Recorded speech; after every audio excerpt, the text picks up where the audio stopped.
Hello friends, எல்லாரும் என்ன செய்றீங்க? சாப்பிட்டாச்சா? இன்றைக்கு பின்னேரம் நாளைக்கு பிறகு ஒரு சாப்பாட்டோட வந்திருக்கேன். என்ன சொல்லுங்கள், இன்றைக்கு அப்பம் தான் வாங்கியிருக்கேன் ஃப்ரெண்ட்ஸ். பார்த்தீங்களா? ஆனால் நான் சுடையில் கடையில் தான் வாங்கியிருக்கேனுங்கிற இலங்கையின் சுவையான அப்பம். அதோட பார்த்தீங்கன்னு சொன்னால் இந்த வெங்காய சம்பளம் தருவினம் ஃப்ரெண்ட்ஸ், நல்லா இருக்கும். சில வேளை தேங்காப்பு சம்பளம் தருவினம், சில வேளை இந்த மாதிரி வெங்காய சம்பளம் தருவினம். ஆனால் இந்த வெங்காய சம்பல் நல்ல டேஸ்ட்டாக இருக்கும் பிளேன் அப்பத்துக்கு. தேங்காப்பு சம்பளம் நல்லா இருக்கும். இதோட பார்த்தீங்கன்னு சொன்னால் சுட சுட நல்ல கோப்பியும் போட்டாச்சு ஃப்ரெண்ட்ஸ். இனி இந்த கோப்பியையும் குடிச்சு இந்த அப்பத்தையும் பிச்சு அந்த வெங்காய சம்பளை தொட்டு சாப்பிட செம்ம டேஸ்ட்டாக தான் இருக்கும். முட்டையப்பமும் வாங்குவோம் தான் இருந்தேன் ஃப்ரெண்ட்ஸ். பால் அப்பம் இருக்குது, முட்டையப்பம் எல்லாம் இருக்குது.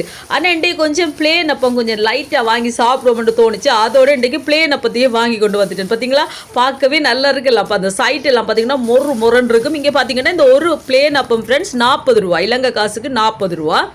செம்ம டேஸ்ட்டாக இருக்குங்க. கண்டிப்பாக யாரெல்லாம் அப்படி விரும்பி சாப்பிடுவீங்க அப்போத்தேன்னு மறக்காம கமெண்ட்டில் சொல்லுங்கள். எனக்கு பிடிக்கும். வீடியோ பிடிச்சிருந்தா மறக்காம சேனலை சப்ஸ்கிரைப் பண்ணுங்கள்.